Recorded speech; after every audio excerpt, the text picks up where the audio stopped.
I used to be proud of my perfect service record.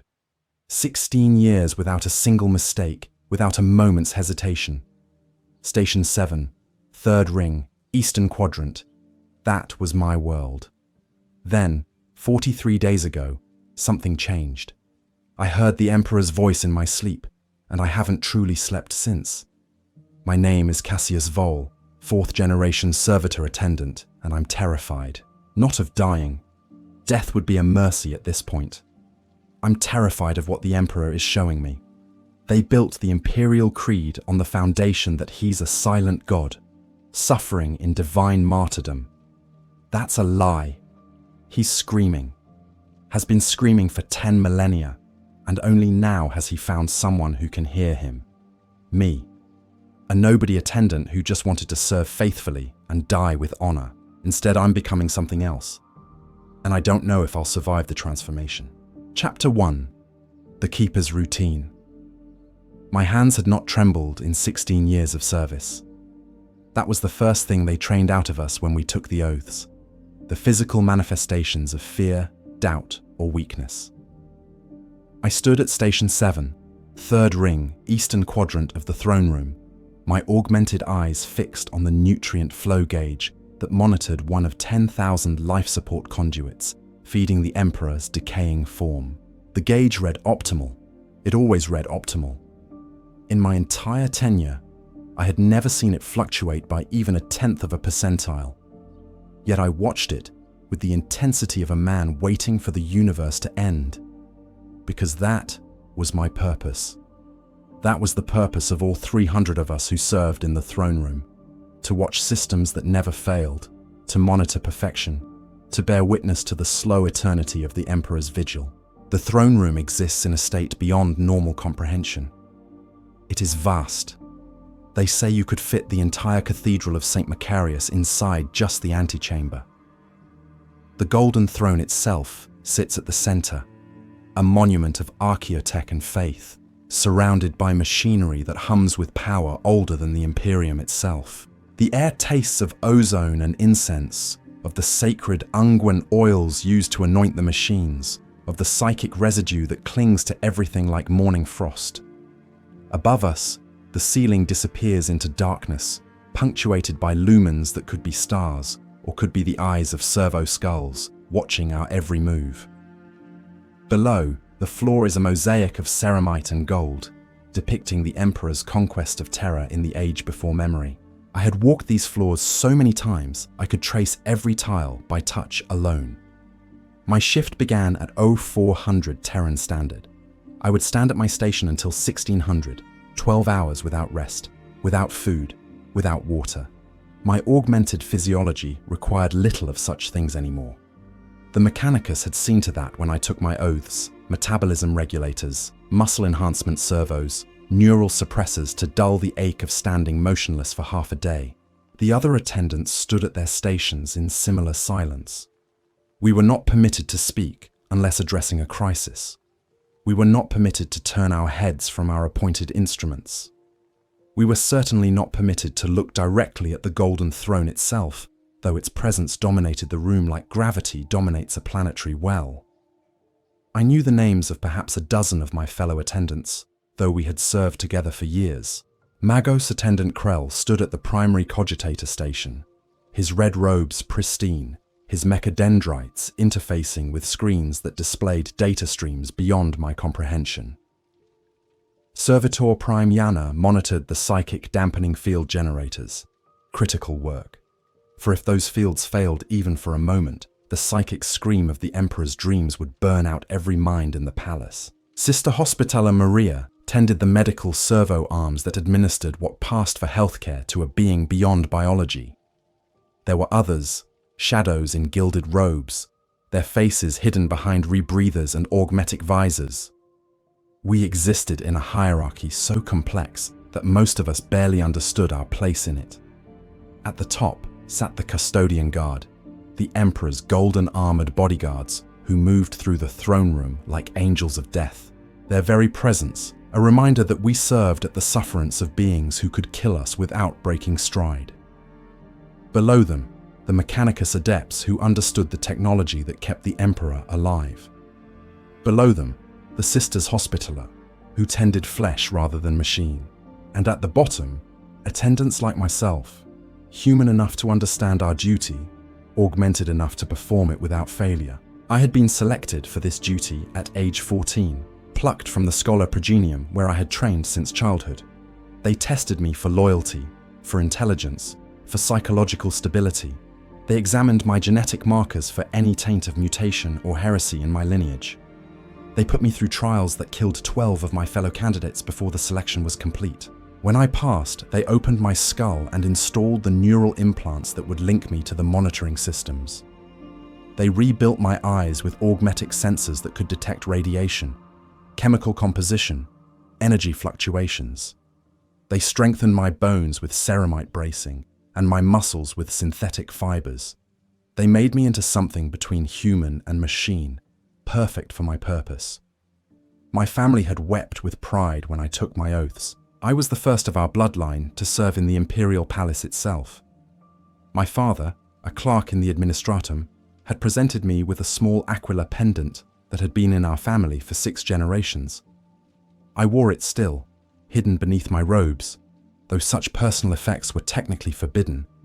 The work was monotonous beyond description, every day identical to the last, every shift measured out in the steady rhythm of machines that never slept, never erred, never changed. The gauge before me displayed its optimal reading. I watched it with perfect attention. This was my life.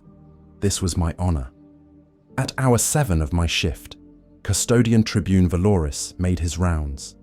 He was a giant, even among the custodian guard, his auramite armor reflecting the light of the throne in golden cascades. He moved with impossible grace for something so massive, his guardian spear held loosely in one hand, his helm tracking across each station with mechanical precision.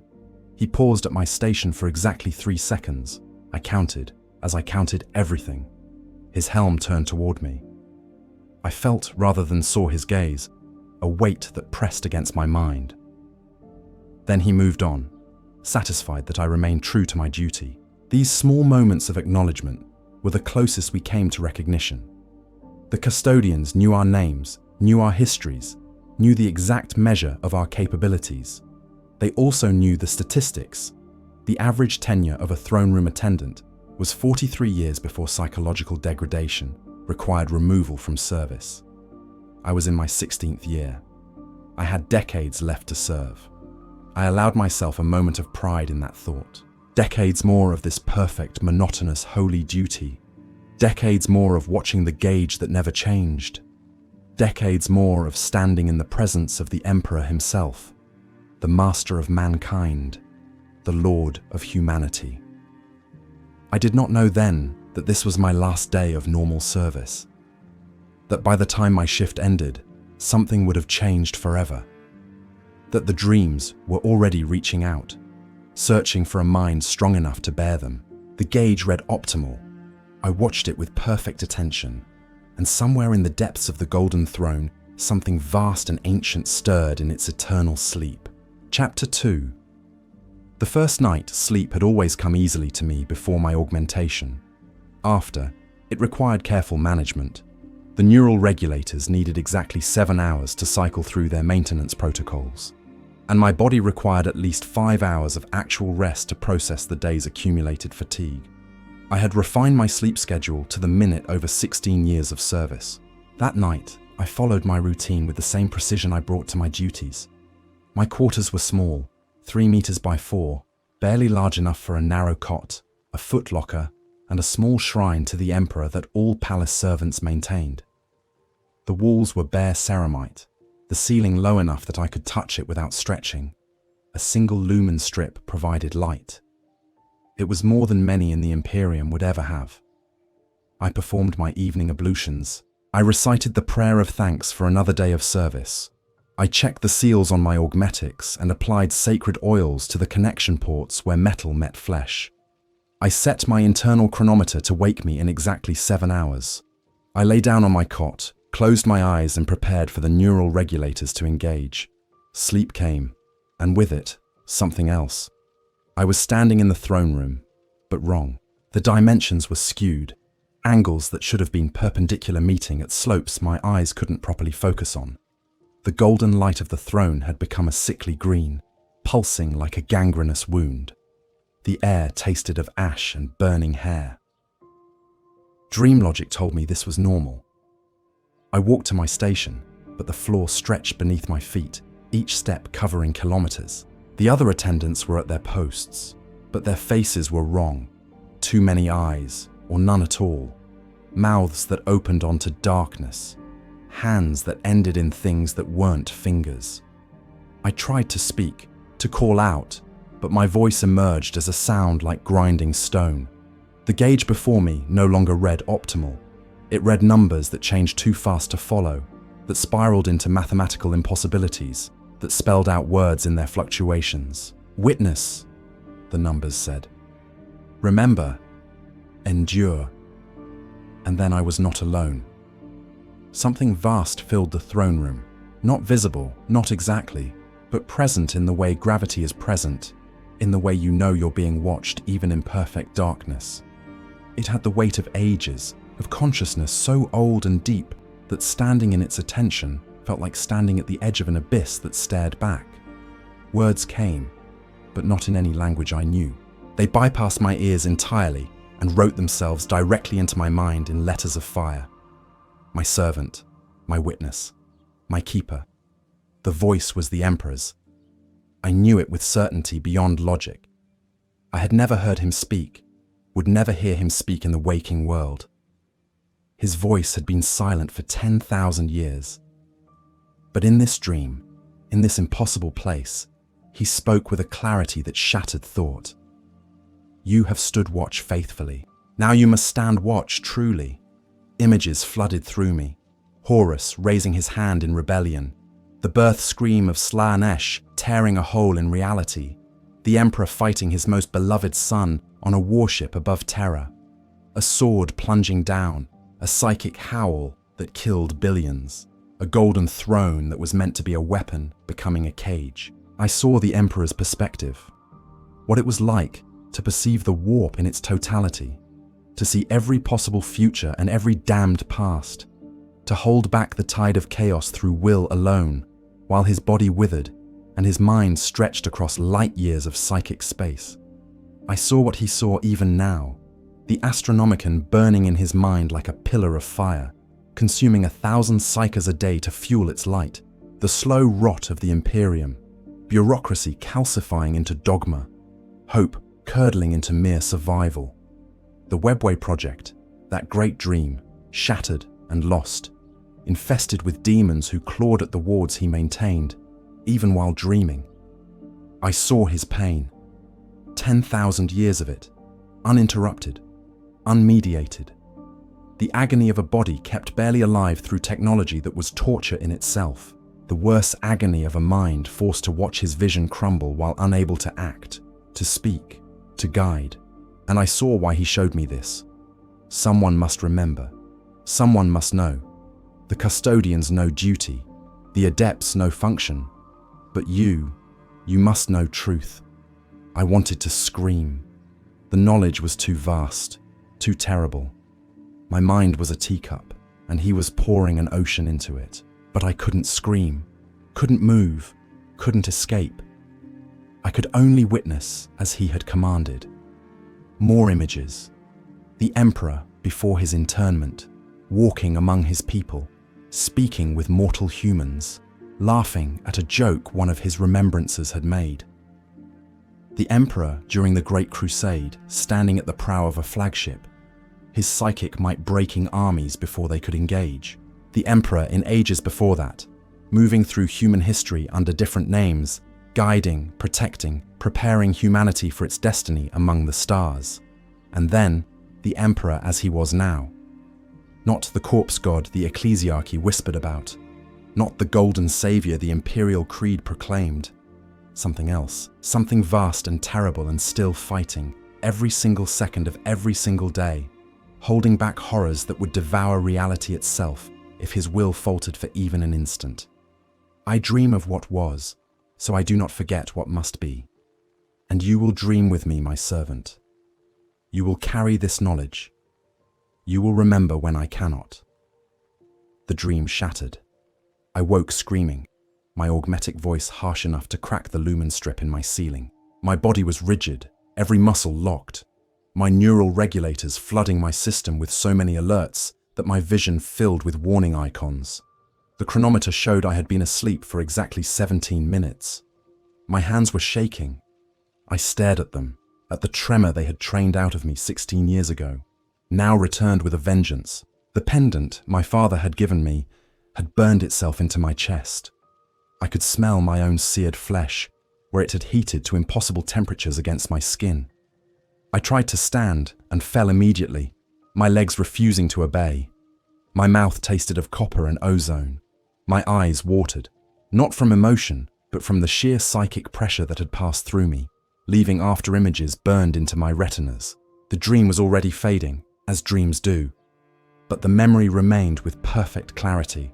Every word, every image, every moment of that impossible audience with the Emperor himself. I knew, with sudden terrible certainty, that I would not sleep again, not safely, not without returning to that place, to that presence, to those truths that no human mind was meant to carry alone. My chronometer showed 6 hours and 43 minutes until my next shift. I spent them on my knees before my small shrine, praying for strength I did not feel and wisdom I could not find. When I reported for duty at 0400, my hands were still shaking. Chapter 3. The Truth in Waking. Magos. Attendant Krell noticed first. His augmetic eyes tracked my approach to Station 7 with more than usual scrutiny, his mechadendrites twitching in what I had learned to recognize as the Mechanicus equivalent of concern. He said nothing. We were not permitted casual conversation, but I felt his attention on me as I took my position. The gauge read optimal. It had always read optimal. But now, looking at it after what I had seen in the dream, I understood something I should not have understood. The gauge was a lie, not a malfunction, not an error, a deliberate concealment. The nutrient flow it monitored was stable, yes, but only because somewhere in the miles of machinery surrounding the Golden Throne, compensatory systems were working far harder than their design specifications to maintain that stability. The Emperor was not optimal. He was deteriorating, inch by inch, year by year, maintained by increasingly desperate mechanical prayer. I knew this not because I could see it in the gauge before me, but because I remembered seeing it from his perspective. I remembered the feeling of tissues breaking down, of organs kept functional only through alchemical intervention, of a body that wanted to die but was denied that release. My hands tightened on the edge of my station's console.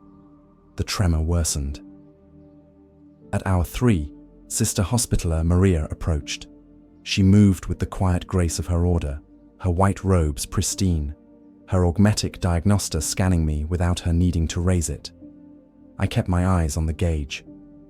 "Attendant Vohl," she said softly, using the minimal speech permitted during shift. "Your biosigns are irregular." "I am functional, sister. Your neural regulators are cycling at 43% above baseline.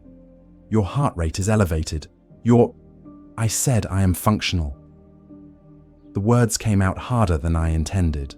Maria fell silent, but her diagnoster continued its quiet clicking. After a moment, she made a note on a data slate and moved on. I knew what she was recording. Attendant Vohl showing signs of psychological degradation. Recommend observation. The average tenure was 43 years. I was in my 16th. The statistics allowed for outliers. The shift continued. I watched the gauge that read optimal and knew in my bones it was a beautiful, necessary lie. I watched and I waited for something to happen. For a custodian to remove me from duty. For a Mechanicus adept to discover whatever change the dream had worked in me. For the Emperor himself to reach out again and finish what he had started.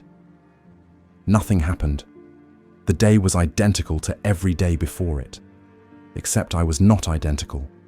I was changed in ways I couldn't articulate, carrying knowledge that felt like lead weights in my mind. Hour 7 brought Tribune Valoris on his rounds. His golden armor reflected the light of the throne, and for a moment, just a fraction of a second, I saw what I should not have seen. The golden light shifted, and in its reflection I glimpsed the throne as it truly was. The machinery was failing. Not catastrophically, not immediately, but failing nonetheless. Connections that should have been seamless showed microscopic gaps. Conduits that should have run clear showed the faintest discoloration. The psychic dampening fields flickered at frequencies just beyond normal human perception.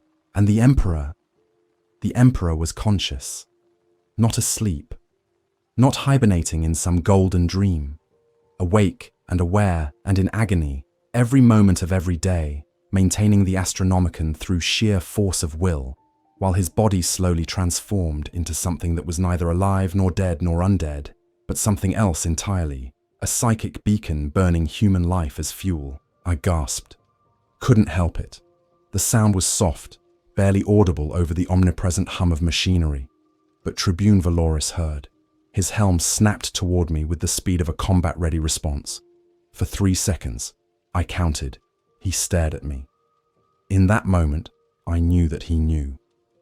The custodians had always known. This was not a revelation to them, but a confirmed truth they guarded as fiercely as they guarded the throne itself. Tribune Valoris was evaluating me, determining whether I had become a security risk, whether the truth I had glimpsed would require my immediate termination. Whatever he saw in my face must have satisfied him, because he moved on without speaking. But I understood the message. I had been given a terrible burden. I would carry it in silence, or I would die. The shift ended at 1600. I returned to my quarters, knowing what awaited me, knowing that I could not avoid it. I lay down on my cot. I closed my eyes. I prayed for dreamless sleep. The Emperor had other plans. This time I was prepared for the transition, the sudden shift from my small quarters to the impossible geometry of the dream throne room. The Emperor's presence filled the space immediately, vast and ancient and absolutely focused on me. You understand now. You see what we hide. Why me? I managed to ask, my dream voice steadier than my waking one had been. Why show this to me? Because you are able to bear it. We have watched you, Cassius Vohl. 16 years of perfect service.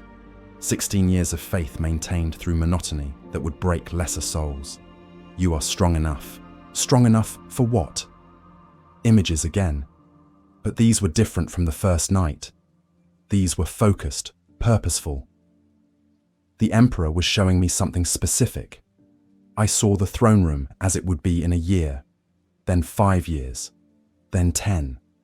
I saw the slow degradation of systems, the increasing strain on the machinery, the moment when one critical component would fail and cascade into catastrophe. I saw Terra dying, the Astronomicon failing, the Imperium plunging into darkness as ships could no longer navigate the warp. But I also saw alternatives, paths where different choices led to different outcomes. The Emperor was showing me possibilities, branches in the great tree of causality. Some led to ruin, some led to hope, none led to certainty. We cannot act. We can only dream, only guide those few who can hear us. You will be our hands in the waking world, Cassius. You will see what others cannot. You will do what others will not. I'm just an attendant. I have no authority, no power. You have us. And that is everything. The dream shifted again. I was seeing through the Emperor's eyes, not in the past, but now, in this very moment.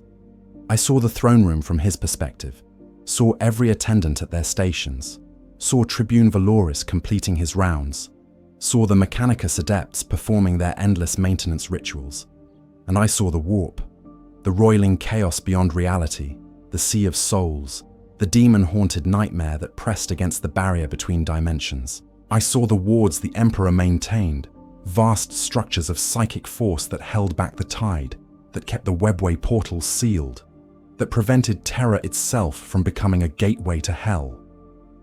The strain was impossible. No human mind should have been able to maintain such focus. But the Emperor was not human, had perhaps never truly been human. He was something else, something that had walked among humanity since before recorded history, guiding and protecting and preparing for this moment. 10,000 years of agony in service of a species that barely understood what he sacrificed for them. You will not sleep, Cassius Vohl. Not truly, not anymore. Every time you close your eyes, you will dream with us. You will see what we see. You will know what we know. And when the time comes, you will act. When will that time come? Soon, sooner than any of them expect. The throne is failing and we cannot prevent it. But you can change what happens after. The dream released me. I woke to find myself standing in the middle of my quarters, the cot overturned, my shrine knocked from its shelf. The chronometer showed I had been asleep for 28 minutes. My neural regulators were screaming warnings. My biosigns were critical, and my hands were no longer shaking. They were steady, perfectly steady, as if some external force was suppressing the tremor. When I looked at them in the dim light of my quarters, I saw faint golden traceries beneath my skin, following the paths of my nerves, pulsing in time with my heartbeat. I had been marked, changed, made into something more than an attendant and less than a servitor, a vessel for the Emperor's will in the waking world. I knelt before my overturned shrine and began to pray, not knowing if the Emperor could hear individual prayers, but knowing now with absolute certainty that he could hear me in ways that transcended prayer. Above me, somewhere in the vast depths of the Imperial Palace, the golden throne hummed with ancient power. And upon it, the Emperor dreamed dreams that would reshape the fate of humanity. Whether that fate would be salvation or damnation, I could not yet say. Chapter 4. The Crisis Revealed. I did not report to duty the next day. For the first time in 16 years of service, I failed to appear at Station 7 at 0400 Terran Standard. The administrative system logged my absence. Protocols engaged. Within an hour, a servo skull was dispatched to my quarters to investigate. It found me on the floor, surrounded by scattered papers covered in writing I didn't remember producing. The ink was gold, impossible, as I possess no golden ink.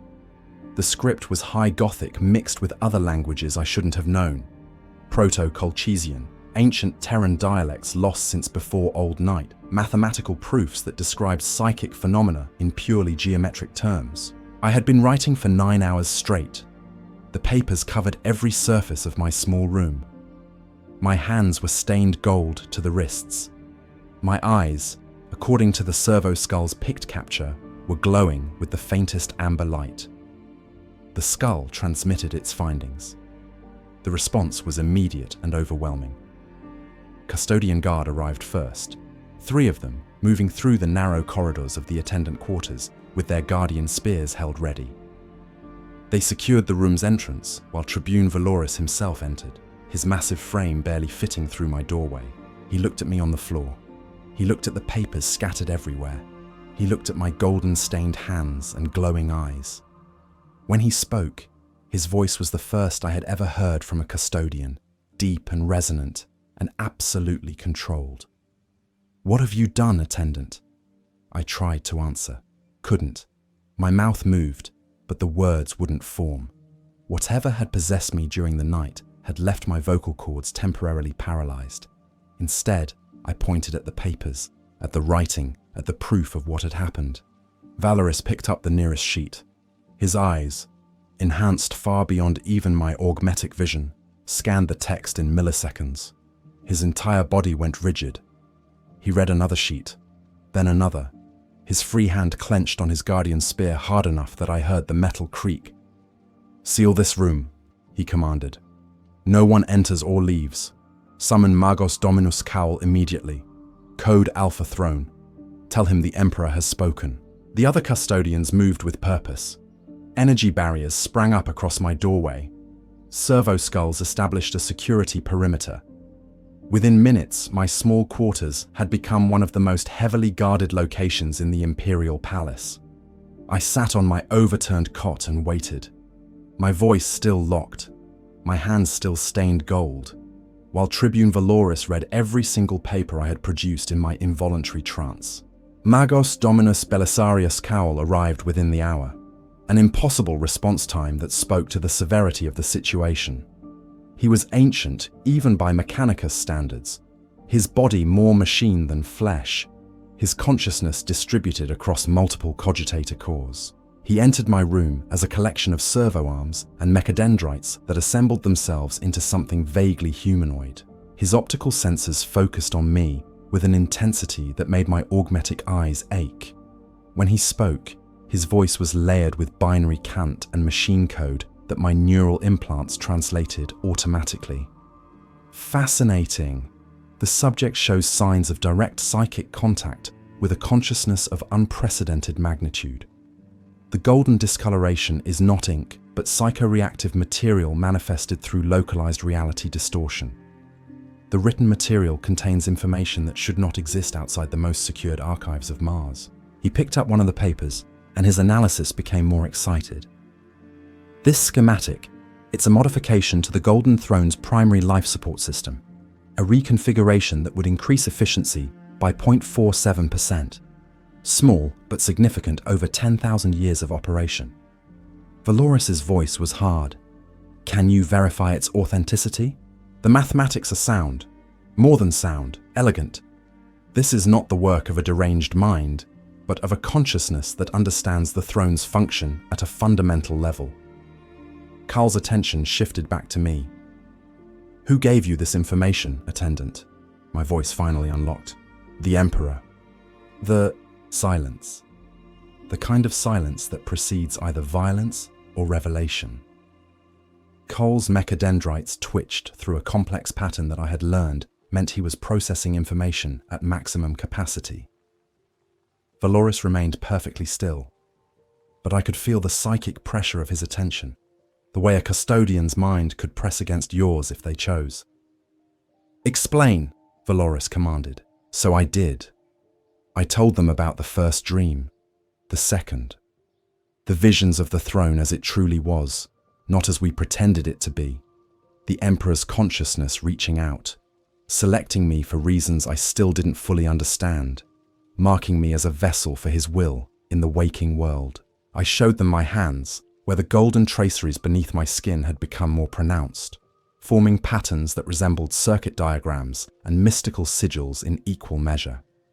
I described the moment when I had looked at the gauge at my station and understood its lie, not through data analysis, but through direct psychic knowledge. When I finished, Call and Valoris exchanged a look that communicated volumes without words. Finally, the custodian spoke. This matches certain prophecies that have been kept in sealed archives since the Emperor's internment. Warnings left by Malcador the Sigillite about what might happen if the throne's systems continued to degrade. He predicted that the Emperor might, in desperation, begin to communicate through dreams with those close enough to hear him. The Sigillite also warned, Carl added, that anyone receiving such dreams would be changed forever, that the human mind cannot contain the Emperor's full consciousness without transformation. The attendant is no longer entirely human, Tribune. He is becoming something else. I wanted to protest that I was still myself, still Cassius Vohl. But was I? Could I be, after experiencing the totality of the Emperor's awareness? I had tasted omniscience, if only for moments. I had seen the scope of 10,000 years of continuous psychic vigilance. That knowledge had rewritten something fundamental in my consciousness. What do we do with him? Valoris asked.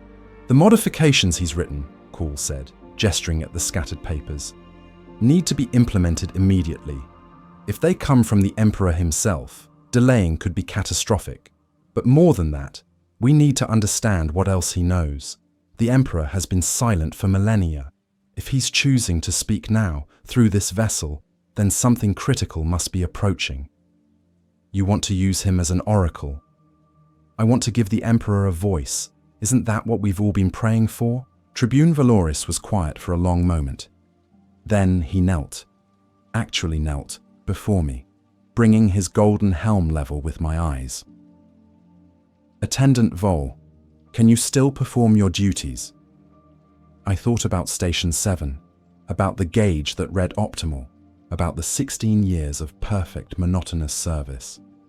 That life seemed impossibly distant now, like something that had happened to someone else. "No," I said honestly. "I can never go back to what I was." "Then you are reassigned. Effective immediately, you serve directly under my authority. Your new duty is to record the Emperor's dreams, to interpret his visions, and to help us implement whatever changes he deems necessary." He stood, his full height towering over me.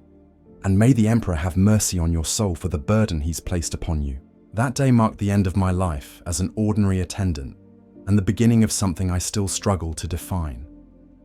They moved me to different quarters, larger, more secure, located in a section of the palace I had never accessed before. They surrounded me with servo scribes and recording equipment to capture anything I might say or write during my episodes. And the dreams continued. Every time I closed my eyes, every time I let my guard down even for a moment, the Emperor was there, showing me things, teaching me things, preparing me for something I couldn't yet see, but could feel, approaching like a storm on the horizon. Magos Cal implemented the first modification within 48 hours. It was a minor adjustment to one of the throne's cooling systems, a recalibration so subtle that most of the Mechanicus adepts didn't even notice it. But the effect was measurable. The Emperor's life signs stabilized, just slightly, for the first time in recorded observation. It proved what I had been claiming. The Emperor was conscious, he was aware, and he was using me to save himself, but at what cost? Each dream left me more changed. The golden traceries spread further through my body. My eyes now glowed faintly, even during the day. My neural implants began behaving strangely, displaying information I shouldn't have had access to, connecting to systems I had no authorization to interface with. Sister Maria examined me on the third day. Her diagnoster scanned me for 10 full minutes before she spoke. "Your genetic structure is altering," she said quietly. "On a cellular level, you're being rewritten. Whatever is happening to you, it's not just psychological, it's physical, genetic, possibly even spiritual." Am I dying? I don't know. Your biosigns are stable, but they're not human anymore. You're reading more like a custodian than a baseline human, but the pattern is different. Unique. I've never seen anything like it. That night, in my new quarters, I experienced the worst dream yet. The Emperor showed me the future, or a possible future. Terror burning, the Astronomicon failing, the Imperium fragmenting into 1,000 warring factions as the light that guided ships through the warp winked out forever.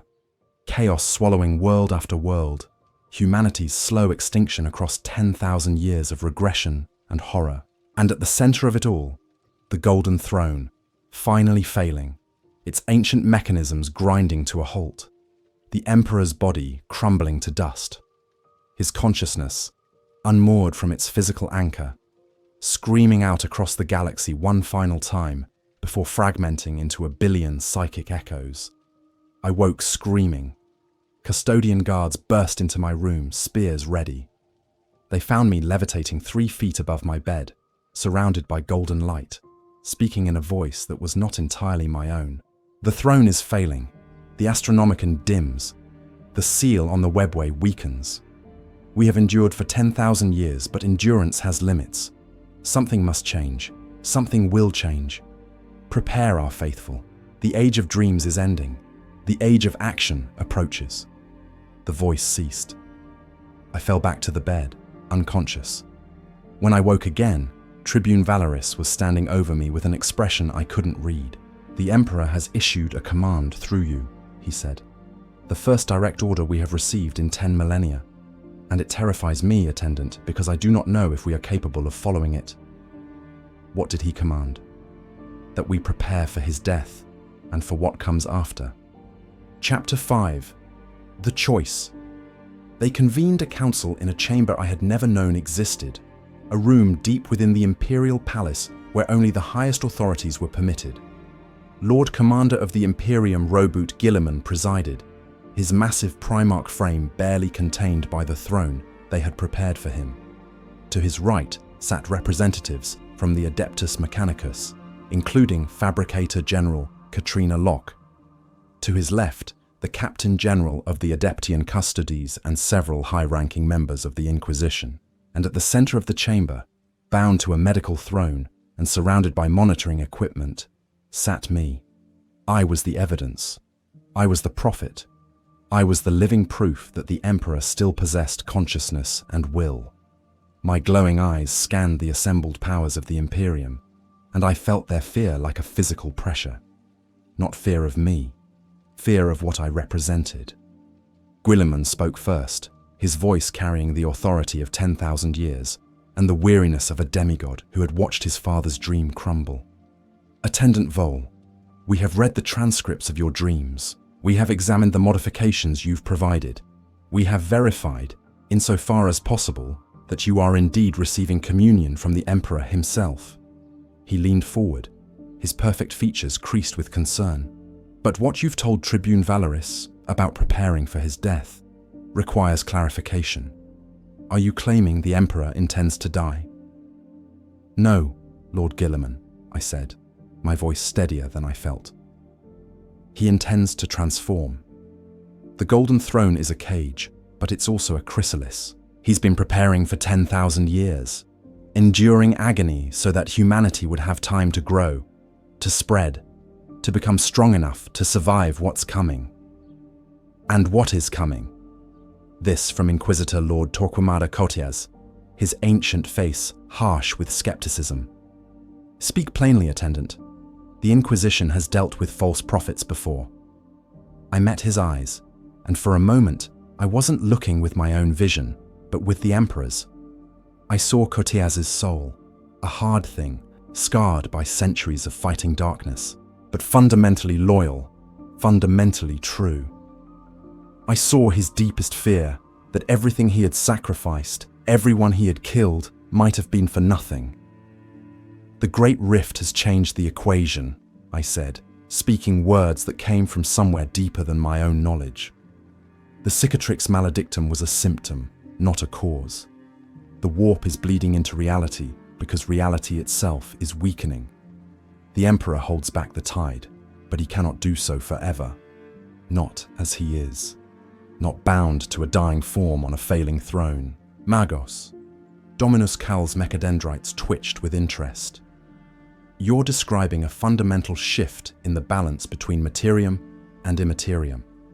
The theory has existed in sealed archives, but no one believed the degradation would occur within any calculable time frame. It's occurring now, I said. The Emperor showed me. The webway portal beneath the palace, the one he's been holding sealed for 10,000 years, is failing.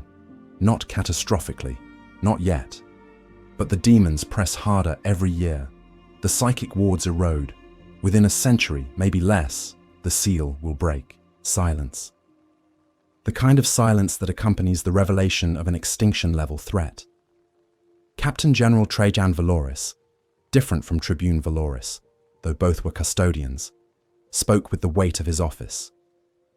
The 10,000 have always known this day might come. We are prepared to make whatever sacrifice is necessary.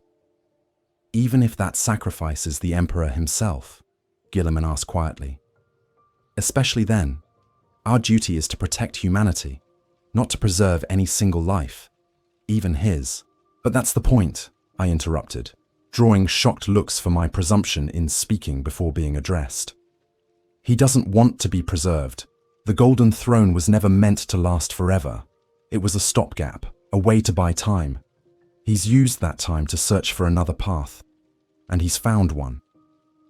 Through you, Fabricator General Locke said, her augmetic voice flat and analytical.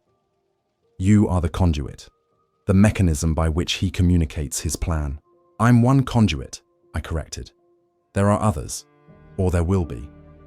The Emperor is reaching out through dreams to those capable of bearing his will. But I'm the first, the test case. I stood from the medical throne, surprising the guards positioned around me. They moved to restrain me, but Guilliman raised a hand to stop them.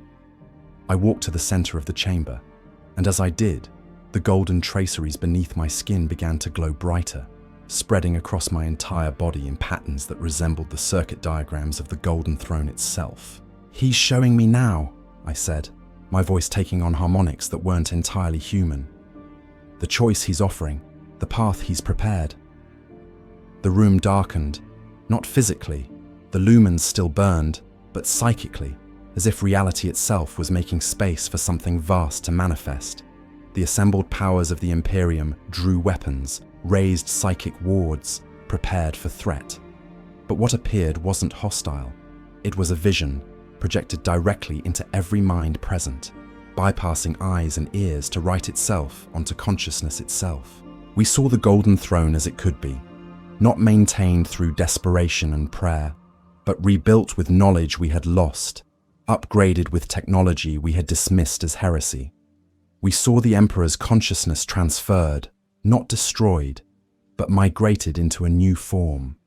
Not a body of flesh, but a construct of psychic force and blessed machinery, a fusion of human will and divine purpose. We saw him rise from the throne, not in physical form, but as an entity of pure psychic power, capable of acting directly in the materium and immaterium simultaneously. We saw the Astronomicon burn brighter than ever, no longer sustained by sacrifice, but by his will alone. We saw the webway restored, its ancient paths cleansed of chaos and reopened to human use. We saw an Imperium transformed, guided by an emperor who was no longer bound by flesh, but was also no longer entirely the man who had walked among us in ages past. And we saw the cost. The transformation would require a sacrifice of faith itself. The imperial creed would have to acknowledge that the emperor was not a god in the traditional sense, but something stranger, a consciousness so vast it operated on principles beyond human comprehension. The Mechanicus would have to accept technologies they had labeled heretical. The Inquisition would have to tolerate knowledge they had spent millennia suppressing. Everything would have to change, or everything would end. The vision faded. I collapsed, the effort of channeling the Emperor's will having exhausted what remained of my merely human strength. Tribune Valoris caught me before I hit the floor, his armor warm against my skin. "That," Guilliman said slowly, "was the most terrifying thing I have experienced since I stood before the Golden Throne myself and saw what my father has become. It's also our only hope," Cal said, his voice vibrating with what might have been excitement. "The technology required exists, not here, not on Terra, but in my archives. The theoretical frameworks are sound. We could actually do this." "Could is not the same as should," Inquisitor Cotes growled. "What you're describing is the fundamental alteration of the Emperor's nature. How do we know this isn't corruption? How do we know this isn't some elaborate trap by the ruinous powers?" I lifted my head from where Tribune Valoris held me. "Because the alternative is his death. And when he dies, when the Astronomicon fails, when the webway seal breaks, Terra will become the largest warp rift in the galaxy. 10,000 years of holding back the tide will end in a single catastrophic release. The Eye of Terra will look like a minor inconvenience compared to what will birth itself here." "He's right," Captain General Trajan said quietly. "The projections have always shown this possibility. We've simply chosen not to acknowledge it." Guilliman stood, his Primarch frame casting shadows across the chamber. "Then we are faced with a choice. Maintain the status quo until catastrophe, or risk everything on transformation. The Emperor is asking us to have faith, not the faith of worship, but the faith of action."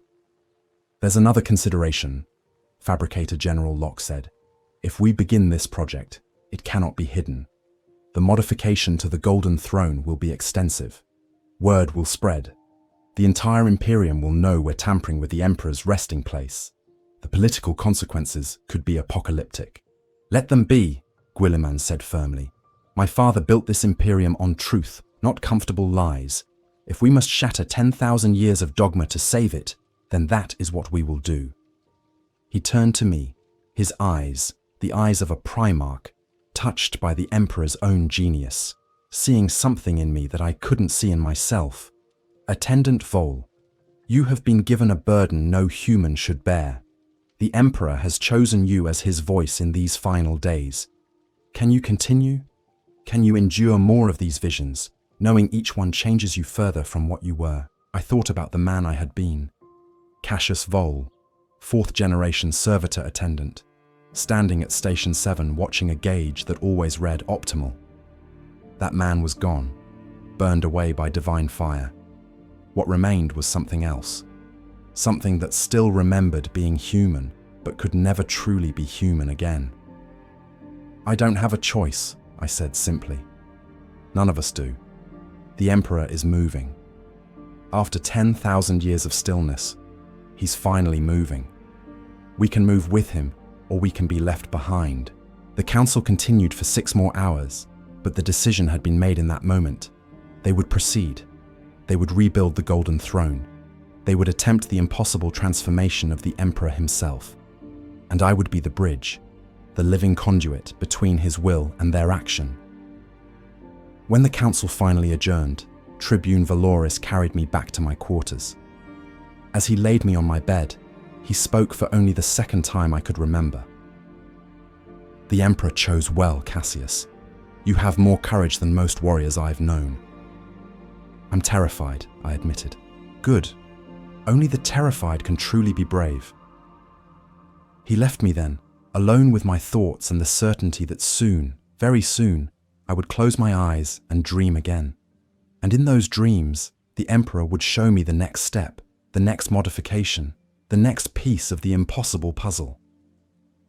I was no longer an attendant. I was no longer even entirely human. I was the Emperor's prophet, his oracle, his voice in the waking world. And I could not sleep. Because every time I closed my eyes, I dreamed in Warhammer 40K. Chapter 6. The work begins. The first modification took 3 months to implement. Magos Dominus Caul led a team of 200 tech priests into the deepest sanctums of the Golden Throne, their sacred tools blessed by both the machine god and the Emperor himself. I stood with them, a glowing beacon among red robes and silver augmetics, interpreting the dreams that came with increasing frequency and clarity. The Emperor was no longer passive in his communications. He actively guided our hands, showing us precisely which components to modify, which circuits to rewire, which systems to replace with technology that shouldn't exist. Caul recognized some of the designs from the dark age of technology, others from his own secret archives, and still others from sources that made even his vast knowledge seem limited. This component, he said, holding up a crystalline structure that resembled both a psychic amplifier and a cogitator core, should not function according to any known principles. Yet when I test it, it operates at 147% theoretical efficiency. It functions because the Emperor wills it to function, I said, my voice carrying harmonics that made the tech priest's augmetics crackle. He's been dreaming of these designs for 10,000 years, perfecting them in his mind while his body was trapped. Now he's finally able to implement them. The work was delicate beyond measure. Every modification had to be tested extensively before implementation, because a single error could kill the Emperor immediately. The custodian guard watched our every move, their guardian spears ready to execute anyone who seemed to be sabotaging the work. But there was no sabotage, at least not from within our team. The modifications worked. Every single one increased the throne's efficiency, reduced the strain on the Emperor's failing body, bought us more time.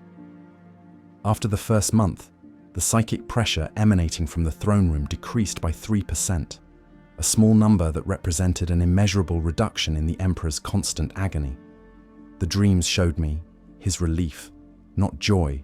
He was beyond such simple emotions, but a deep satisfaction that his will was finally being enacted after millennia of helpless observation. Tribune Valoris accompanied me on my daily visits to the throne room. The other attendants, my former colleagues, watched me with a mixture of awe and fear. I no longer looked entirely human. The golden traceries had spread to cover my entire body, visible even through my robes. My eyes burned with amber light. When I spoke, reality itself seemed to bend slightly, accommodating the weight of the knowledge I carried. Sister Maria continued her examinations, documenting my transformation with clinical precision. "Your baseline genetics are completely altered," she reported during one session. "You're reading as 3% custodian genome, 12% unknown psychically active material, and 85% human. The unknown percentage is increasing daily." "Am I still me?" I asked her, genuinely uncertain. She was quiet for a long moment. "I don't know, Cassius. The person I'm examining has your memories, your personality markers, your fundamental consciousness. But the substrate of that consciousness has changed so dramatically that I can't say whether you're still the same being or a new being with access to old memories." It was a terrifying thought, but I had no time to dwell on it. The dreams demanded attention. Every night, sometimes multiple times per night, the Emperor would pull me into his awareness and show me the next piece of the puzzle. I learned to function on sleep that wasn't truly sleep. My body would rest for a few hours while my consciousness traveled through the Emperor's vast awareness, experiencing 10,000 years of memories compressed into minutes.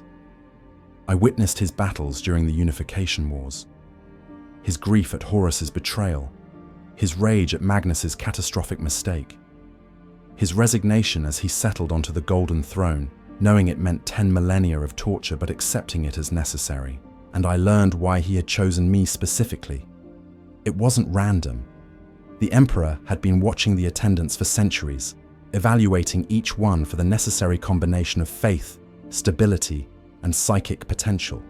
Most lacked the latter. They were deliberately selected for their lack of warp sensitivity to protect them from the throne's emanations. But I was different.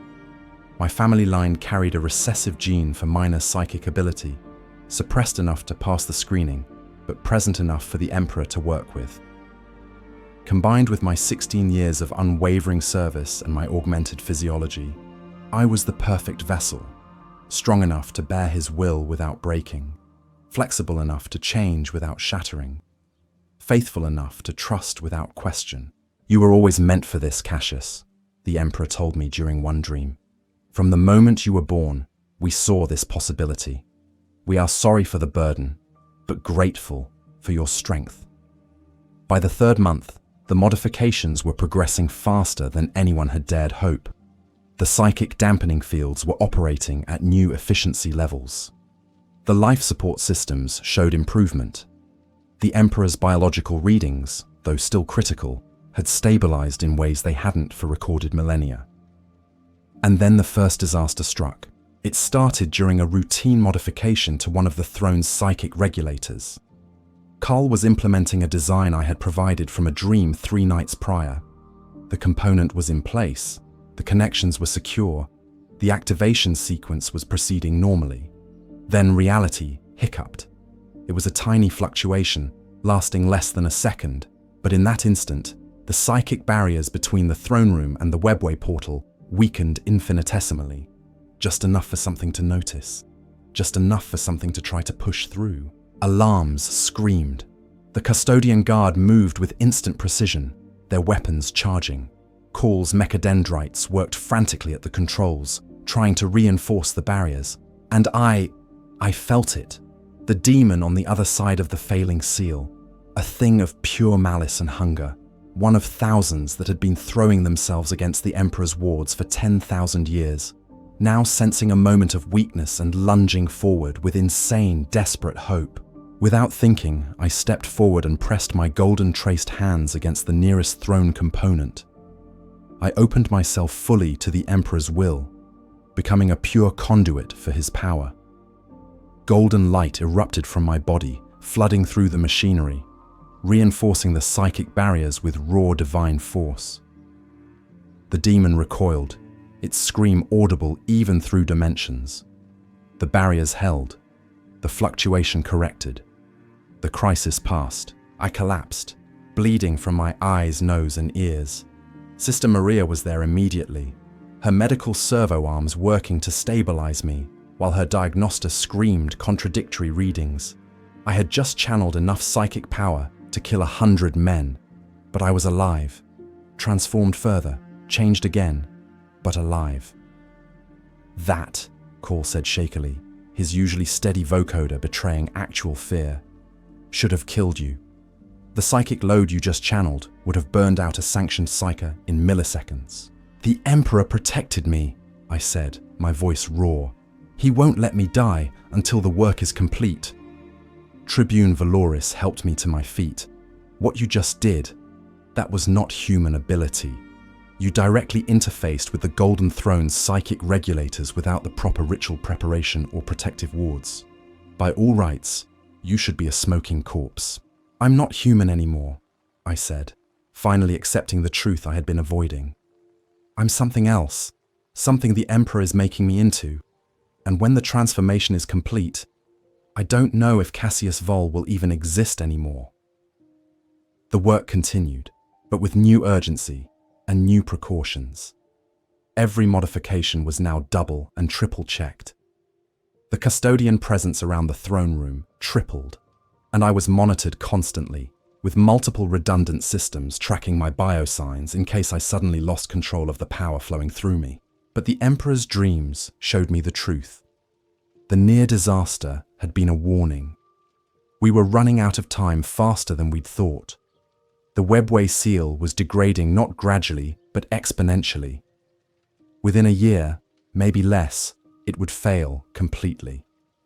The transformation had to be completed before then, or everything we were working toward would be meaningless. Lord Commander Guilliman visited the worksite personally, something he rarely did given his responsibilities across the Imperium. He stood before me, a Primarch examining what one of his father's servants had become, and I saw genuine sorrow in his eyes. "You've sacrificed everything," he said quietly, in a moment stolen away from the work crews. "Your humanity, your future, your very self. For what? So that my father can become something even more distant than he already is. For what?" I echoed, and when I spoke, it wasn't entirely my voice. "For survival, Lord Guilliman. For the chance that humanity might endure. Your father knows what he's doing. He's always known. And yes, the cost is high, but the alternative is extinction." Guilliman nodded slowly. "I know. I wish he had found another way. One that didn't require consuming the lives of those who serve him most faithfully." "There is no other way," I said, my voice purely my own again. "Believe me, my lord, I've seen his memories. He's searched for 10,000 years for an alternative. This is it, the only path forward that doesn't end in extinction." The Primarch left without another word, his massive frame somehow conveying exhaustion despite his transhuman physiology. He bore the weight of the Imperium on his shoulders. I bore the weight of the Emperor's will in my soul. In our own ways, we were both crushed beneath burdens that would have killed lesser beings. But we endured, because that's what humanity does. We endure. Chapter 7. The Transformation. Continues by the 6th month. I barely remembered what it had been like to be fully human. The golden traceries had spread through my entire body, visible even with my eyes closed, glowing softly in darkness like bioluminescent patterns on a deep-sea creature. My neural augmetics had been completely subsumed by the Emperor's power, transforming from mechanical implants into something organic and psychic and technological all at once. Sister Mariah had stopped trying to categorize what I was becoming. Her last report simply read, "Subject continues transformation into unknown entity. Consciousness remains stable. Physical form increasingly divergent from baseline human. Recommend continued monitoring and prayer." The dreams no longer came only when I slept. They leaked into my waking hours, overlaying reality with vision. I would be standing beside Call, watching him work, and simultaneously be experiencing the Emperor's memory of building the first webway gates 30,000 years ago. I would be walking through the palace corridors and simultaneously be fighting the Battle of Ullanor alongside the Emperor and his sons. I existed in multiple times at once, held together by will alone. The other attendants avoided me now, not from malice, but from instinctive fear. their hindbrain recognizing that I was no longer their kind, that I had become something other. Even the custodian guard treated me differently, with a deference that approached the way they treated the Emperor himself. Only Tribune Valoris remained constant. He continued to guard me personally, a golden shadow at my back, ready to either protect me or kill me depending on what necessity demanded. We spoke little, but I felt his presence as a grounding force, a reminder that somewhere beneath the golden light and divine visions, I was still supposed to be a man. The work on the Golden Throne had progressed to its critical phase. We were no longer making incremental improvements, but preparing for the fundamental transformation. Cawl had constructed a new component. He called it the Resurrection Engine, that would serve as a bridge between the Emperor's dying flesh and his ascended form. It was beautiful and terrible in equal measure. Part psychic amplifier, part dimensional, anchor, part blasphemous fusion of human genius and recovered Xenos technology. The Inquisition had nearly rioted when they learned we were incorporating Eldari webway principles into the design. But Guilliman had stood firm. Use every tool available or accept extinction. I had seen the engine in my dreams before Cawl even began building it. The Emperor had shown me its design, explaining with the patience of a teacher, instructing a particularly slow student exactly how each component would function. In those dreams, I didn't just see the engine, I understood it with a clarity that transcended mere knowledge. "It's ready," Cawl announced one morning, his mechadendrites arranging themselves in a pattern that signified both pride and trepidation. "The resurrection engine is complete and tested. Now we simply need to install it and pray to both the Emperor and the machine god that our calculations are correct." The installation took 48 hours of continuous work. I stood at the heart of it, my golden form serving as a psychic anchor, while tech priests and custodians worked around me. The Emperor's presence in my mind was overwhelming, pressing through me with such force that I feared my consciousness would simply dissolve into his. "Hold on, Cassius," he whispered in my thoughts. "Just a little longer. You've been so strong, so faithful. Hold on." I held on. Through the pain of channeling, divine power through a mortal frame, through the fear that I would lose myself entirely, through the creeping understanding that even when this was over, I could never go back to what I had been. The resurrection engine integrated successfully.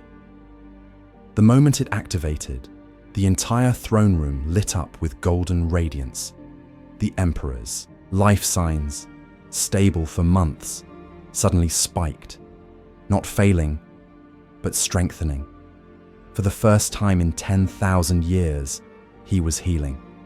It was working, but the strain on me was catastrophic. I felt my body beginning to burn away, consumed by the sheer magnitude of power flowing through me. Sister Maria's monitors went critical. Tribune Valoris moved to pull me away from the throne, to break the connection before it killed me. Then the Emperor himself intervened.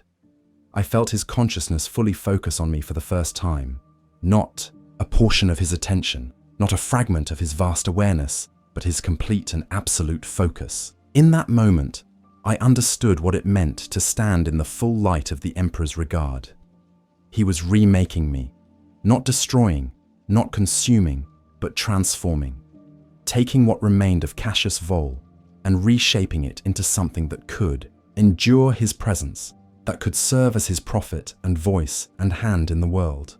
It hurt worse than anything I had ever experienced, a pain that transcended physical sensation and became existential agony. But when it was over, I remained, changed beyond recognition, barely human in any meaningful sense, but still myself, still Cassius. I opened my eyes that now burned with golden light bright enough to cast shadows, and looked at my hands. The skin had become translucent, showing the golden energy flowing through my veins like sacred fire. I could feel the Emperor's presence in my mind, not as an invader, but as a constant companion, a teacher and guide and master who would never leave me. "What have you become?" Cawl breathed, his senses working frantically to analyze me. I am the prophet of the final days, I said, and the words came from somewhere beyond myself. I am the voice of the Emperor in the world of flesh. I am the witness to transformation and the herald of change. I am Cassius Vohl, and I am so much more. Tribune Valoris knelt, not in fear, but in recognition. The other custodians followed suit. They saw what I had become, not a threat, but a manifestation of their master's will. As true and sacred as the throne itself, the weeks that followed were a blur of activity. The transformation of the Golden Throne accelerated, guided by my increasingly precise visions. Components were replaced, systems were upgraded. Ancient technology was repaired or replaced with new designs that somehow felt older than the originals, and the Emperor grew stronger. His psychic presence, always vast, began to compact and intensify. He was preparing for the final transformation, gathering his power, making ready for the moment when he would shed his failing flesh and ascend into his new form. I could feel his anticipation. After 10,000 years of silent suffering, he was nearly free. But freedom would come at a cost. The transformation would require a massive release of psychic energy, enough to potentially damage or destroy anyone too close. Evacuation protocols were being developed for the entire palace. The custodian guard was preparing to seal the throne room completely, containing the explosion of divine power within barriers that would hopefully hold. And I would be there, at the center, serving as the anchor point for the transformation, the living conduit through which the Emperor would channel his ascension. I would survive.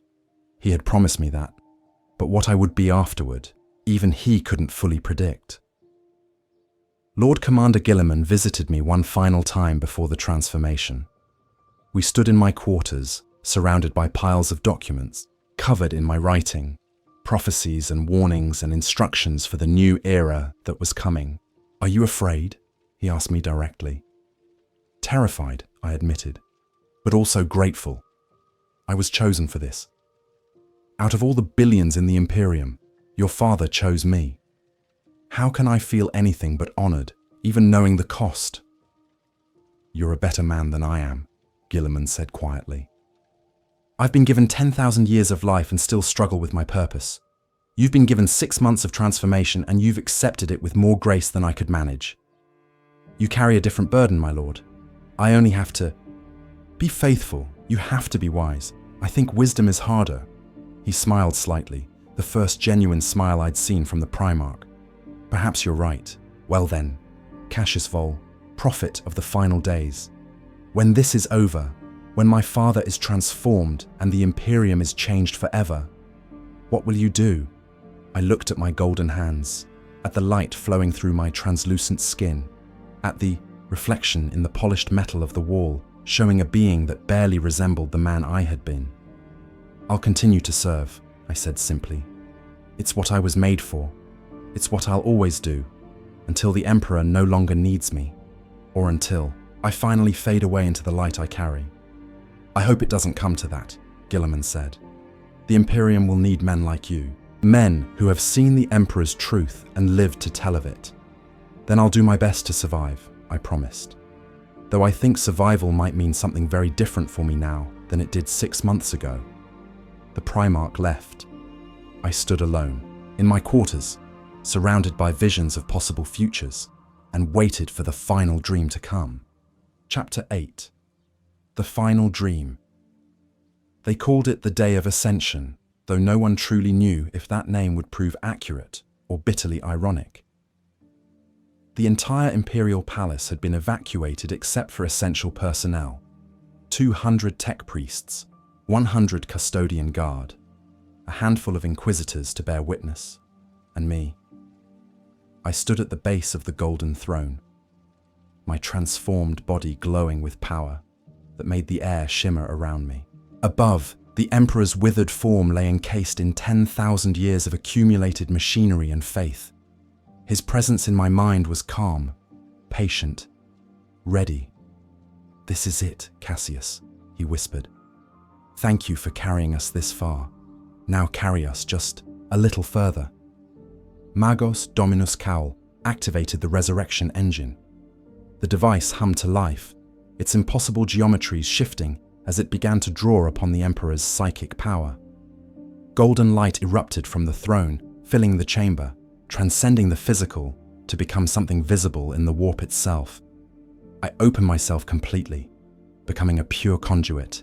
The Emperor's consciousness flooded through me with a force that would have destroyed planets. I felt myself beginning to dissolve, my individual awareness fading into his vastness. And then, I was not Cassius Vohl anymore. I was the Emperor.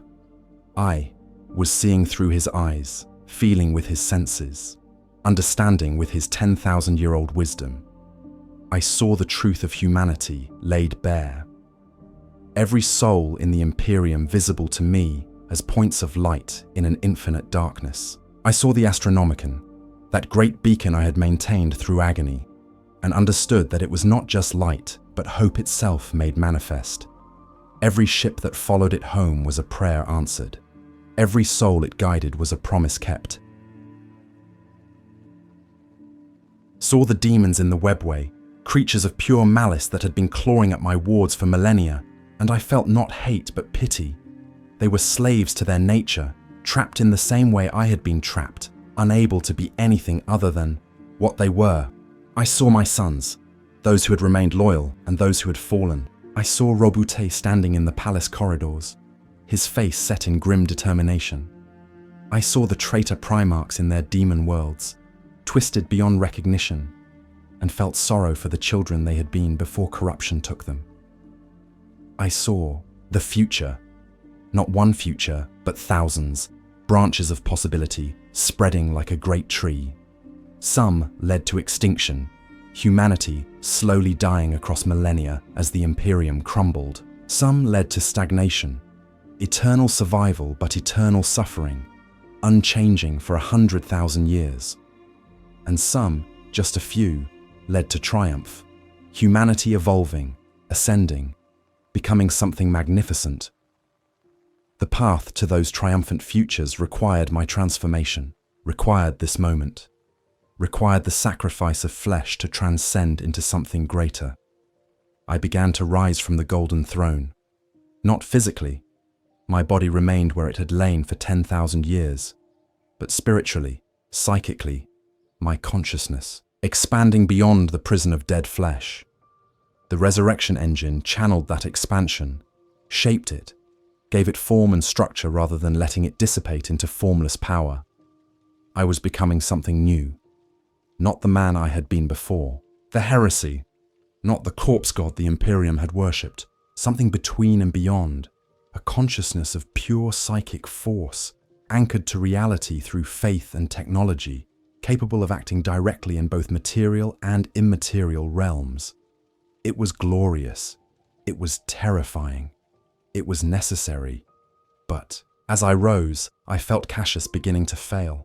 The conduit was burning out, consumed by the sheer magnitude of power flowing through him. My loyal servant, who had endured so much, was dying.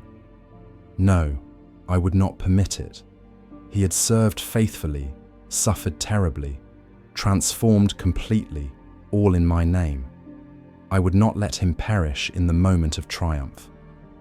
I reached back through our connection and caught his fading consciousness. I wrapped it in my own essence, protecting it, preserving it. I could not keep him fully human, that was already lost, but I could keep him himself, keep his memories and personality, and the fundamental core of Cassius Vohl intact. More than that, I could give him a gift, a purpose for the new age that was dawning. I remade him one final time, not as a prophet or a conduit or a witness, but as something unprecedented in human history, a living saint, a mortal who carried a fragment of my power permanently within, himself, who could walk the Imperium as my voice and hand, who would serve as proof that I still cared for humanity, even in my ascended form.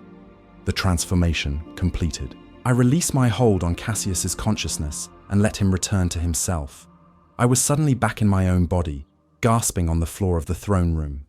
But I wasn't just myself anymore. I was myself plus something extra, a permanent connection to the Emperor that would never fade, never weaken, never leave me alone again. Above me, The golden throne blazed with light bright enough to be seen from orbit. The Emperor's withered corpse was dissolving, not dying but transcending, transforming into pure psychic force contained and shaped by the resurrection engine. And then he was there, not visible in the traditional sense, but present in the way that gravity is present, in the way that love or hope or faith is present. The Emperor of mankind had ascended, had become something simultaneously more and less than what he had been. No longer bound to flesh, but also no longer able to walk among his people as he once had. The light faded. The throne room fell silent. 200 tech priests, 100 custodians, and a handful of inquisitors stared in awe at what we had accomplished. And on the golden throne, which had been a prison for 10,000 years, sat nothing but empty machinery and fading light. The Emperor was gone. The Emperor was everywhere. The Emperor was free. Tribune Valoris approached me and helped me to my feet. I stood on shaking legs, still glowing with golden light, but less intensely now. The power stabilized rather than consuming me. It worked, he said, his voice filled with wonder. By the Emperor, it actually worked. Of course it did, I said, and laughed. The first time I'd laughed in 6 months. He's been planning this for 10,000 years. Did you really think he'd fail? The aftermath was chaos. The Astronomicon burned brighter than it had in millennia, visible to navigators across half the galaxy. Ships that had been lost in warp storms suddenly found their way home. Worlds that had been isolated for centuries re-established contact with the wider Imperium, and everywhere, psychers and holy men and ordinary faithful reported the same thing. They had felt the Emperor's presence, had heard his voice, had experienced a moment of absolute certainty that humanity was not alone, was not abandoned, was still loved by the being who had guided them for 40,000 years. The political consequences were as dramatic as we'd feared. The ecclesiarchy split between those who accepted the transformation and those who claimed it was heresy. The Mechanicus argued endlessly about whether the resurrection engine was blessed technology or forbidden innovation.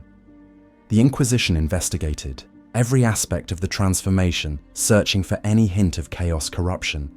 But Lord Commander Guilliman stood firm, with the proof of the Emperor's continued existence radiating across the Imperium, with the Astronomicon stronger than ever, with the webway portal sealed permanently by the Emperor's ascended will.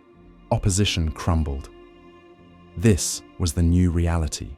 Adapt or be left behind. As for me, I became something unprecedented, a living saint of the Emperor in his new form. I walked the Imperium as his representative, speaking with his voice, performing miracles through the power he had granted me. I was both human and more than human, mortal, yet touched by divinity, a bridge between the Emperor's vast consciousness and the people he still loved. I never slept. I didn't need to anymore.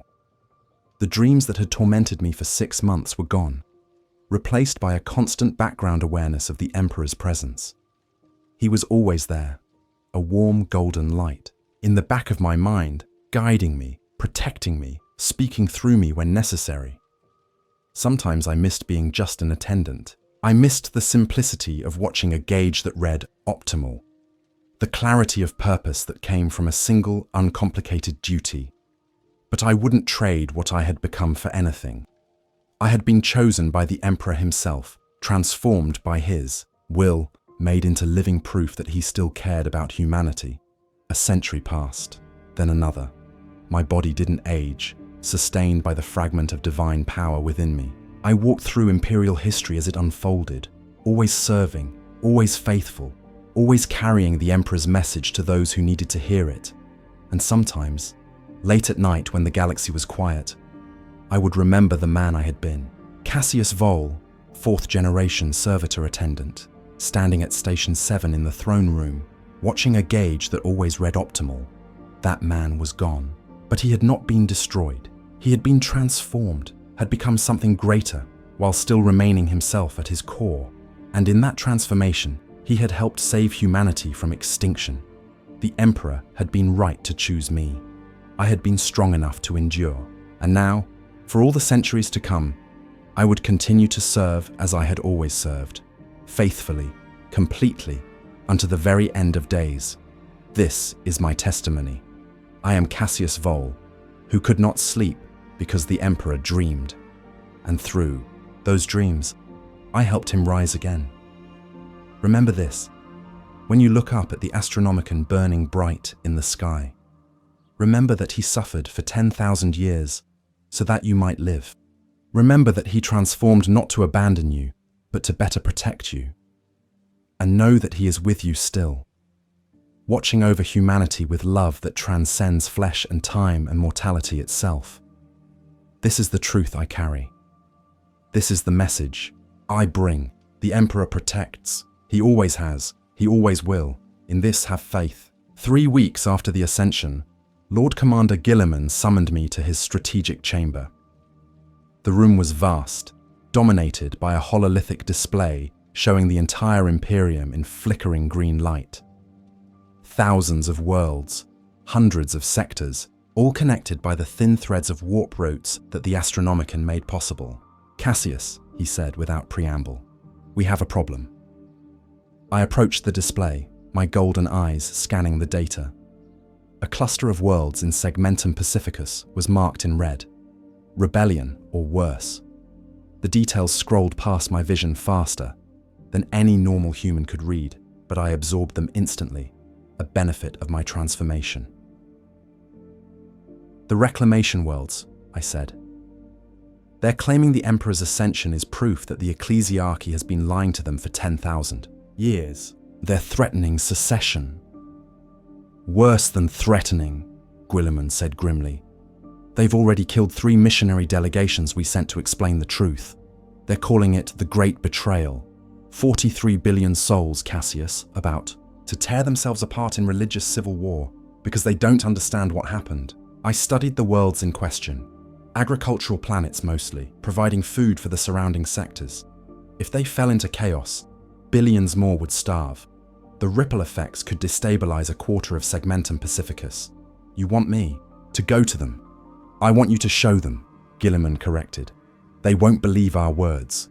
They've been lied to by the administratum, exploited by corrupt governors, abandoned by the ministorum.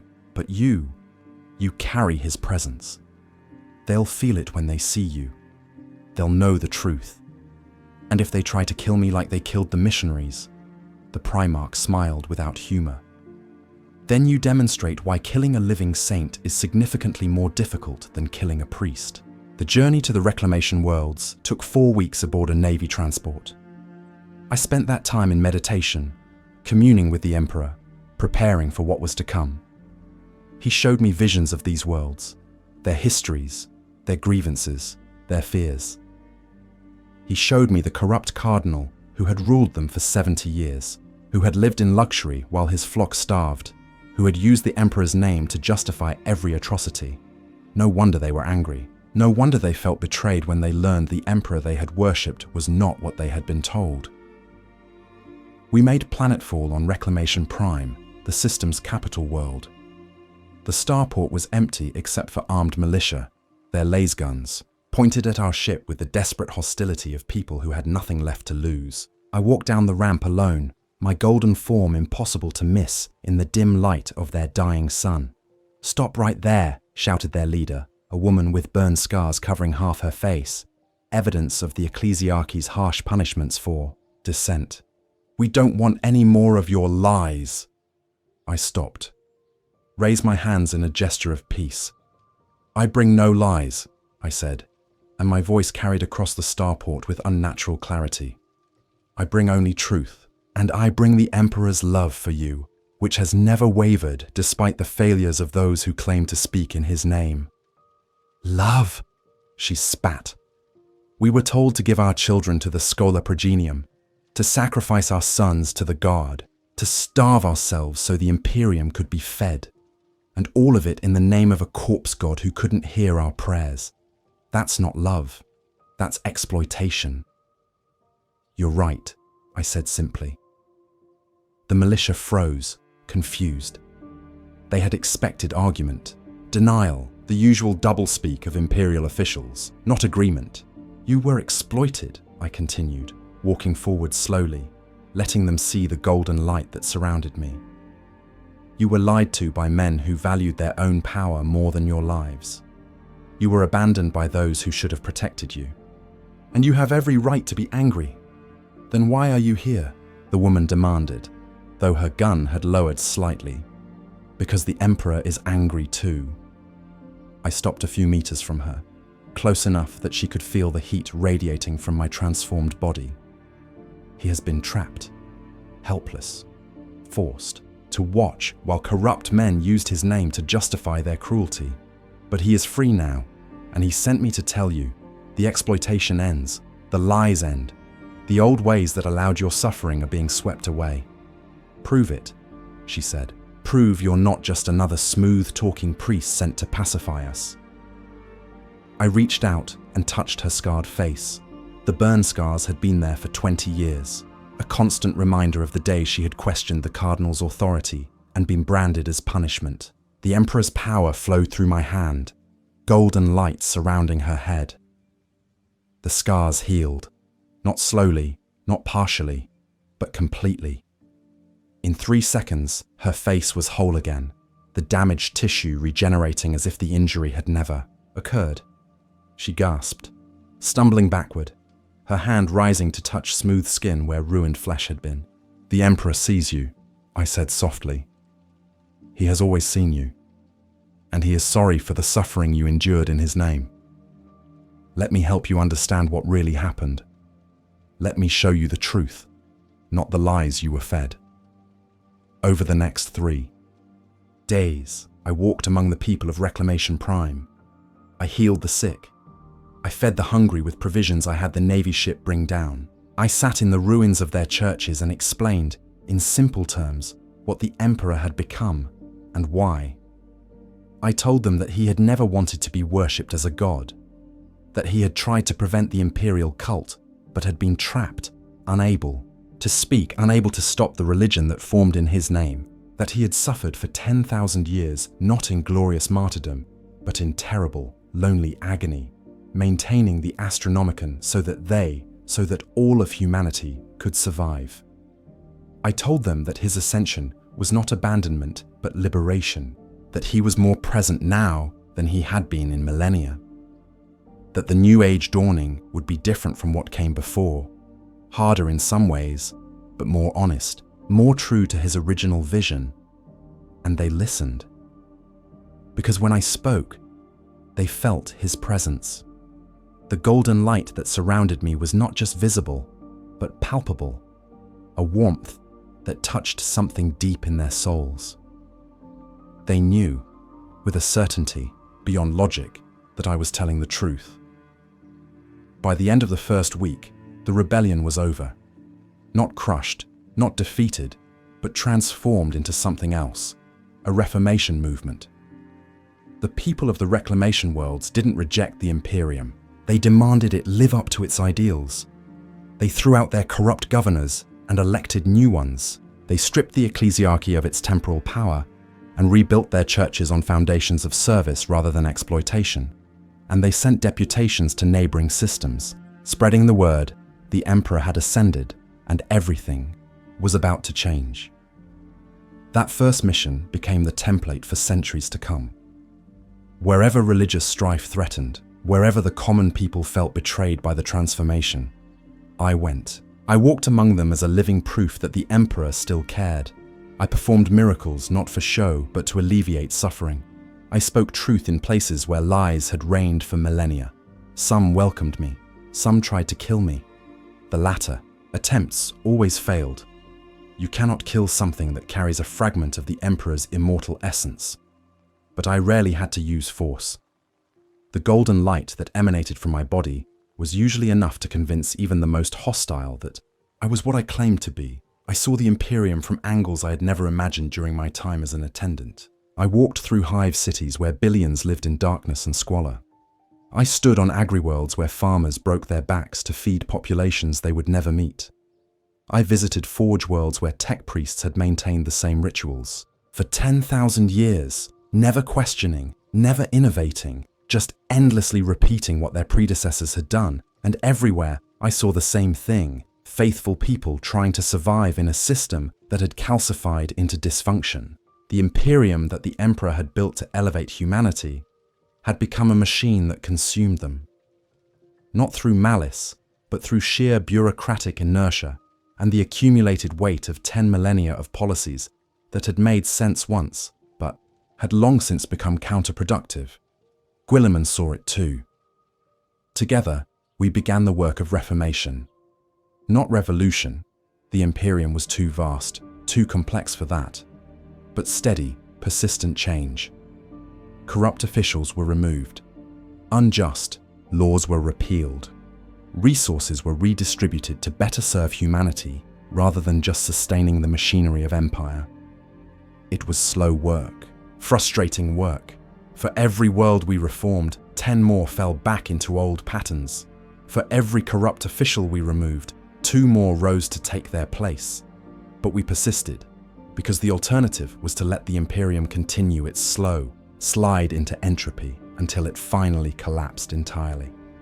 In my 153rd year after the Ascension, I returned to Terra for the first time since I had left. The palace had changed. Where the Golden Throne once sat, there was now a different kind of sanctum, the Chamber of Ascension, a place where pilgrims could come to feel the Emperor's presence more directly. I entered the chamber and stood where I had stood on that transformative day. The machinery was different now. The resurrection engine had been maintained and upgraded, incorporating new technologies as they were rediscovered or reinvented, but the purpose remained the same: to anchor the Emperor's ascended consciousness to reality, to provide a focal point for his will. "You've done well, Cassius," his voice echoed in my mind, clearer here than anywhere else. "You have served faithfully beyond anything we could have hoped." "There's still so much to do," I replied, speaking aloud in the empty chamber. "So many worlds still suffering. So many people who don't understand what you've become." Understanding takes time. You have planted the seeds. Others will nurture them to growth. That is enough. Is it? Sometimes I feel like I'm just one man trying to hold back an ocean of ignorance and cruelty.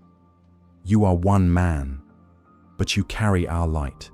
And light, even from a single source, can push back any amount of darkness. I wanted to believe that. Some days I did. Other days, I felt the weight of my immortality pressing down like a physical burden. I had outlived everyone I had known before the transformation. The other attendants from my time were all dead, their 43-year average service having come and gone. Even Tribune Valoris, who had seemed eternal in his golden armor, had finally fallen in battle against a chaos incursion on the Ghoul stars. I was alone in a way that normal immortals weren't. Custodians had each other, a brotherhood that stretched back 10,000 years. Space Marines had their chapters. But I was unique, the only living saint of the Ascended Emperor, the only mortal who carried his fragment in this particular way.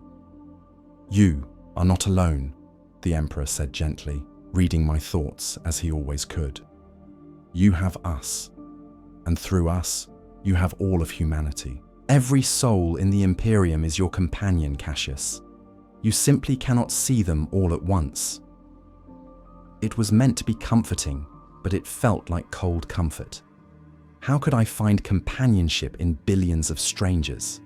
How could I not feel lonely when I was surrounded by people who couldn't understand what I had become? In my 207th year, I met another like me. Her name was Selene Mora, and she had been a sister of battle before the Ascension. Like me, she had been touched by the Emperor's power during the transformation. Like me, she had been remade into a living saint, carrying a fragment of his presence within her soul. But unlike me, she had not been prepared. She had not had 6 months of gradual transformation. The Emperor's power had struck her during a battle against a demon prince, a desperate measure to save her and her sisters from annihilation. She had burned with golden fire and destroyed the demon, but the price had been her humanity. When I found her, she was living in a shrine world, isolated from humanity. barely able to control the power that raged within her. She had been avoiding people for decades, afraid that she would accidentally immolate anyone who came too close. I approached her shrine, a simple structure she had built herself in the wilderness, and called out to her. She emerged cautiously, her body glowing with barely contained power, her eyes wild with fear and loneliness. "Who are you?" she demanded. "Someone like you," I said simply. "Someone who carries the Emperor's light and doesn't know how to bear it." She stared at me, at the golden traceries visible beneath my skin, at the calm way I controlled the same power that tormented her. Then she collapsed, weeping with relief at finally finding someone who understood. I spent 3 months with her, teaching her what I had learned through painful experience. How to channel the power rather than suppress it. How to use it to help rather than harm. How to maintain your sense of self, even while carrying something divine within your soul. We became companions, not lovers. We were both too far beyond human sexuality for that, but something deeper. Fellow travelers on an impossible journey. 2 people who could speak honestly about what it meant to be transformed beyond recognition while still trying to hold on to the core of who we had been. Selene eventually left the shrine world and joined me in my travels. Together, we were more effective than I had been alone. Where I could speak with authority, she could fight with divine fury. Where I could heal, she could protect. We complemented each other, 2 fragments of the same vast consciousness working in harmony, and I was no longer quite so alone. In my 318th year, the Emperor gave me a vision that changed everything. I was standing in the Chamber of Ascension, communing with him, as I did whenever I returned to Terra, when suddenly the connection deepened, not gradually, as it usually did, but instantly, a plunge into the full depth of his awareness. I saw the galaxy from his perspective, every world visible simultaneously, every human soul a point of light in his perception, and I saw the darkness pressing in from all sides. The forces of chaos were gathering. The Great Rift had been stabilized but not closed. And beyond the galaxy's edge, something else was stirring. The Tyranids, consuming their way through neighboring galaxies, would eventually reach the Imperium's borders in numbers that would dwarf every previous invasion. "We have bought time," the Emperor told me, "but not eternity. The trials ahead will test humanity as nothing before has tested them. They must be ready. You must make them ready." "How?" I asked desperately. "I'm just one saint. Even with Selene, even with all the reforms we've implemented, how can we prepare an entire species for what you're showing me?" By reminding them what they are capable of. By showing them that humanity's strength lies not in its institutions, but in its people. By giving them hope that is grounded in truth rather than comforting lies. The vision released me. I fell to my knees, shaking with the weight of what I had seen. The Emperor's ascension had not saved humanity. It had merely given them a chance to save themselves, and the window for that salvation was narrower than anyone realized. I emerged from the chamber and found Guilliman waiting. The Primarch looked ancient despite his transhuman vitality, worn down by 3 centuries of trying to hold the Imperium together. "You saw it too," he said. "It wasn't a question. You've been having the same visions." He nodded slowly. "For the past decade, the Emperor has been preparing me, preparing all of us. The Ascension was not the end of the story, Cassius. It was just the end of the beginning." We stood in silence for a moment. 2 beings who had been transformed by the Emperor's will, contemplating the impossible task ahead of us. "What do we do?" I asked finally. "What we've always done," Guilliman said. "We serve, we fight, we endure, and we pray that it's enough. Now, in my 412th year since the Ascension, I write these words as a testament. Not for glory, I have no need of that. Not for recognition, I am already more famous than I ever wanted to be. But for truth, let it be known that the Emperor of mankind did not die. He transformed. He ascended. He became something simultaneously more and less than what he had been. And in that transformation, he showed us what is possible when we are willing to sacrifice everything for a cause greater than ourselves. I am Cassius Vohl. I was an attendant who watched a gauge that always read optimal. I became a prophet who could not sleep because the Emperor dreamed. And finally, I became a saint who carries his light into the darkest corners of the galaxy. I have healed billions. I have saved countless worlds from despair and rebellion. I have stood against demons and heretics and Xenos threats. I have spoken truth to corrupt officials and comforted the dying and given hope to the hopeless. But my greatest achievement is simpler than any of that. I endured. When the Emperor's dreams threatened to consume my sanity, I endured. When the transformation tore apart everything I thought I was, I endured. When centuries of service wore away at my spirit, leaving me lonely and exhausted, and wondering if anything I did truly mattered, I endured. Because that is what we do. Humanity endures.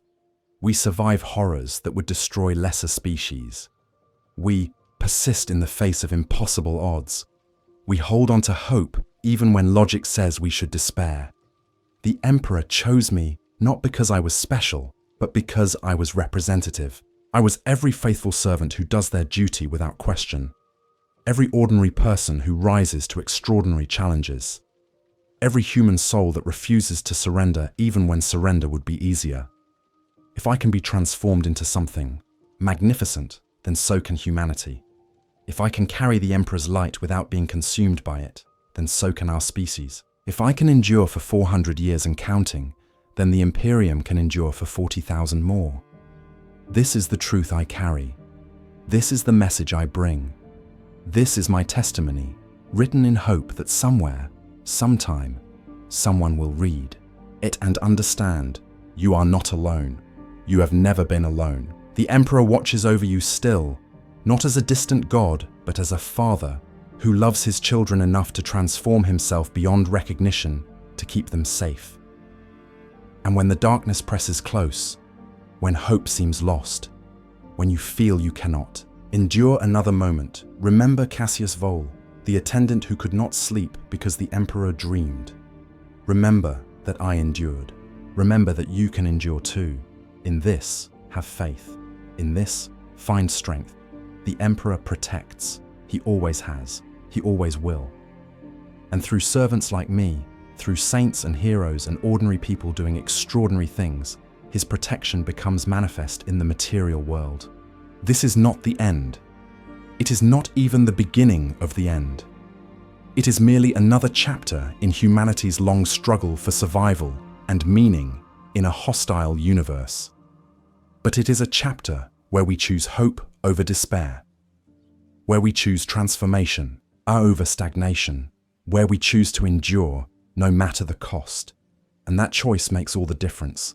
I am Cassius Vohl. I am the Emperor's living saint, and I will continue to serve until the stars themselves go cold. This is my vow. This is my purpose. This is my eternal duty. In the Emperor's name, I endure.